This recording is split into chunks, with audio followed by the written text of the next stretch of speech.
골 감소증에 대해 들어본 적 있으신가요? 골 감소증이란 우리 뼈에 있어야 할 칼슘과 미네랄 같은 성분이 정상 이하로 감소한 상태를 말합니다. 우리에게 익숙한 골다공증의 전 단계라고 볼 수 있는데요. 오늘 센즈라이프 시간에는 우리나라 50대의 절반이 가지고 있다는 골 감소증에 대해 알아보겠습니다.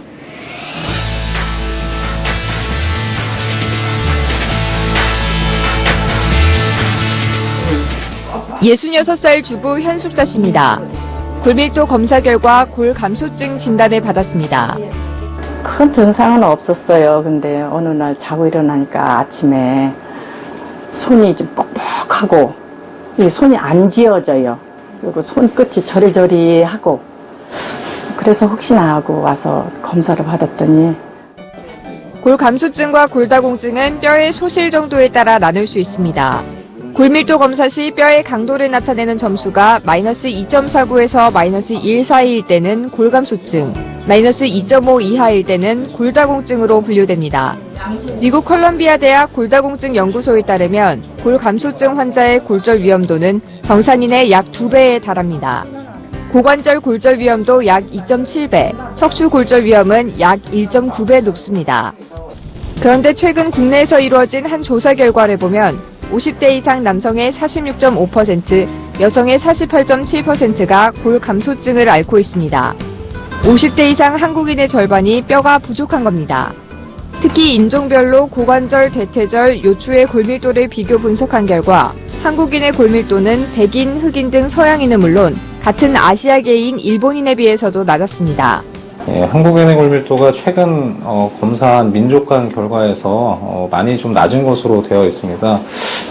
한국인이 특별히 낮은 이유가 인종 간의 차이도 좀 있을 수는 있는데 보면 이제 현대인들의 그 불규칙한 식습관, 그다음에 과도한 음주나 흡연, 그리고 이제 스트레스가 원인이 될 수 있을 것 같고, 또 중요한 원인은 야외 활동이 좀 적고, 그다음에 규칙적으로 운동하지 않는 것도 상당히 영향을 미쳤을 거라 생각합니다.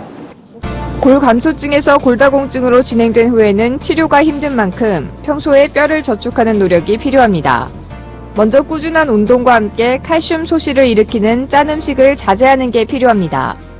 또한 뼈 건강에 가장 중요한 영양소인 칼슘과 비타민 D를 평소에 충분히 보충해야 합니다. 현대인들이 제일 부족한 게 사실은 비타민 D가 요새 많이 부족한 거로 되어 있습니다. 근데 비타민 D는 자연적으로는 식물이 광합성 하듯이 사람이 이제 햇빛을 받으면 피부에서 자연적으로 생성이 되는 것이기 때문에 일부러라도 시간을 좀 내서 하루에 꾸준히 한 30-40분 이상은 야외 활동을 꼭 하시는 것이 좋겠고, 그냥 규칙적으로 운동을 해서 몸의 체중을 이용해서 뼈에다 일정 정도의 자극을 좀 주는 것이 골밀도를 유지하는 데 아주 중요하다 하겠습니다. 무리한 다이어트도 좋지 않습니다.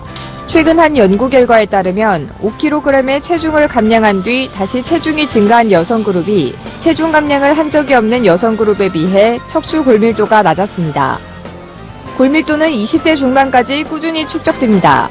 골밀도가 정점을 찍는 시기가 늦어질수록 골밀도 최고값이 낮아지기 때문에 젊을 때 골밀도를 최대한 높여놔야 나이가 들어서 골다공증 위험을 줄일 수 있습니다. 어떤 병이든 치료보다 중요한 것이 예방입니다. 안정적인 노후를 위해 돈을 저축하는 것도 좋지만 건강한 노후를 위해 뼈를 저축하는 건 어떨까요? 서울경제TV 조주희입니다.